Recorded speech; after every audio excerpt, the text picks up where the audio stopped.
به عنوان شهروند دیگه خودت چه برای چی؟ با عرض سلام، خسته نباشین.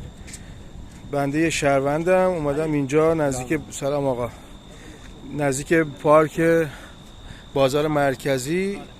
اینم ساحلی اینجاست.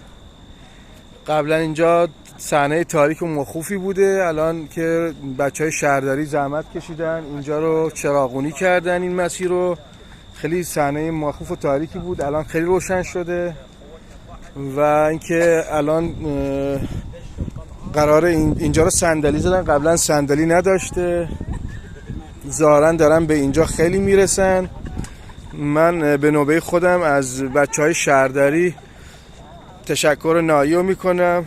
امیدوارم که شهرمون و 4 تا آدم دلسوز مثل ایشون و ارگان دولتی باشن که بتونن به این شهر یه سر و سامونی بدن.